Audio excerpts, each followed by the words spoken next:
Hi, I'm Jessica Graham Robinson of SacredSpaceHealingArts.com, and I wanted to talk to you this morning a little bit about thistles and about weeds in general. So I have this great book you may or may not have heard of, and it's called The Wild Wisdom of Weeds by Katrina Blair. It's one of my favorite books. I'm still slowly digesting this book. I haven't completely gotten through it yet, but she talks about these 13 different weeds, things that we consider to be weeds, that different civilizations continue to try to eradicate through poisons and things that are just toxic and terrible for our bodies, our planets, or the planet, and civilization in general.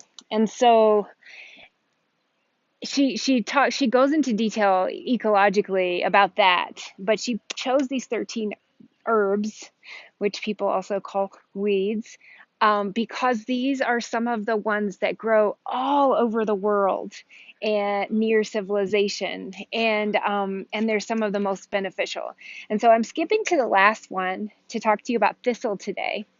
And I don't know how well you can see these, but I'm in my front yard, side yard area, and have tons of thistle here. And they're beautiful. Look at these beautiful purple flowers that are starting to emerge, right? So the flowers are edible.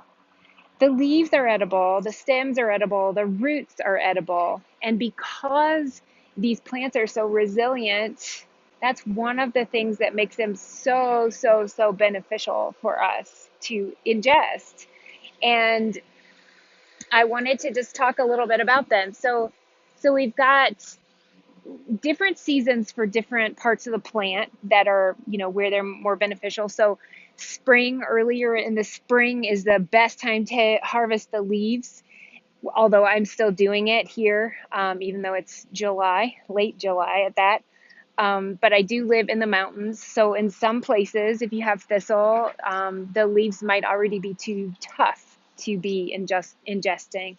Um, but I have a suspicion that you could still put them in a smoothie, or juice them and find them to be really delicious. So that's how I started out in the late spring, early summer here, which is kind of like spring other places. I started just snipping off the leaves and throwing them in my smoothie. And I've also, now that we have flowers, I'm doing the same thing with the flowers. So I'm putting in leaves and flowers in a blender with water and usually some fruit, and maybe a little of stevia herb, like the cut herb, and then blending it up and drinking it. And it's delicious. And it's also just so life-giving and energy-giving and alkalinizing for your body.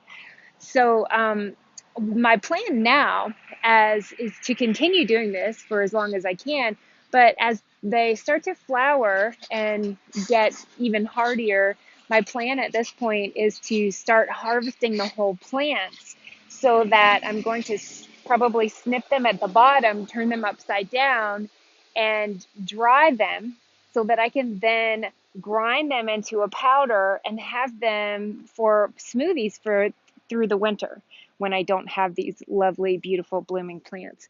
And you can't see this because it's so small from your perspective right now, but the bees are loving these. And so I learned something from this amazing book, and it's about the flowers and how if you pick the flowers, if you pull out the little purple part, and underneath is this white downy fluff, and you can actually chew that like chewing gum, and it's sweet like nectar. So I haven't tried that, but I'm going to.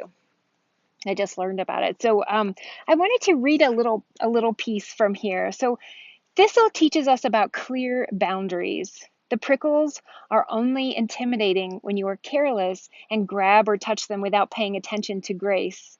When they are handled with awareness and care, their prickle is minimal to non-existing. I see the thistles as a symbol of being the ultimate caretakers of the earth. There is rarely, if ever, a justification for applying herbicide to a plot of land. The cost to all life of the poison far outweighs its corrective intention. In many countries and most states in the United States, thistle is on the noxious weed list and is a required plant to keep from growing.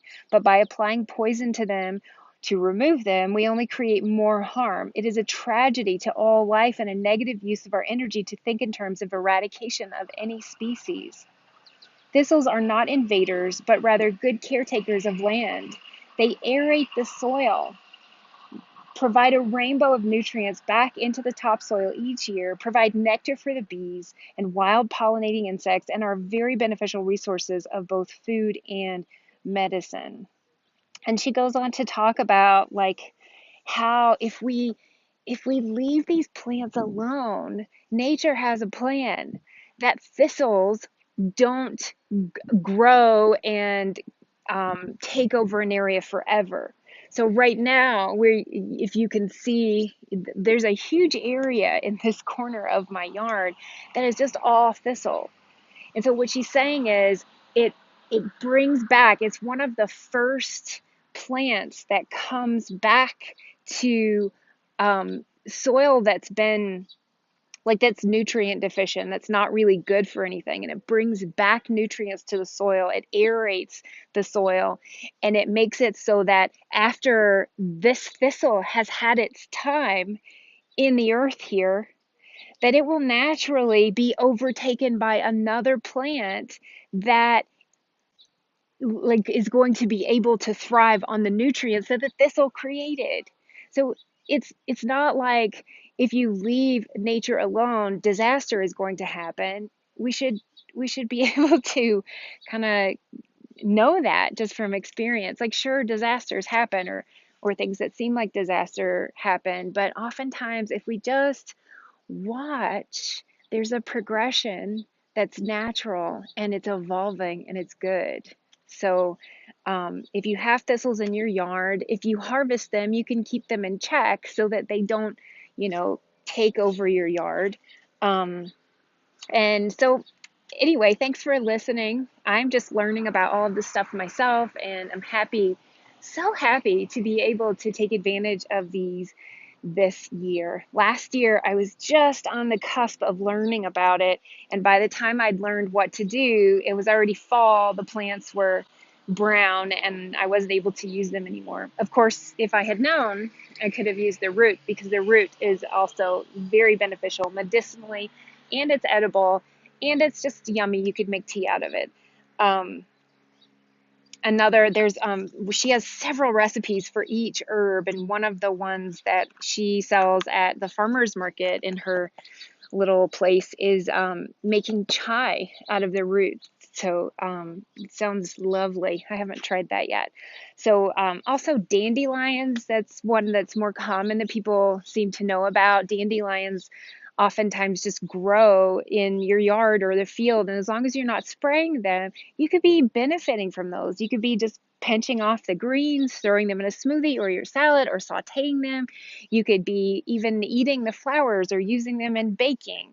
So get out there and learn something about what's around you, and gain some energy naturally, alkalinize your blood, and feel good about what you're doing to help support the natural evolution of our planet.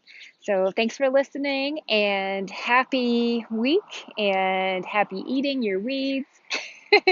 Check out other things that I'm doing at sacredspacehealingarts.com. Thank you for watching.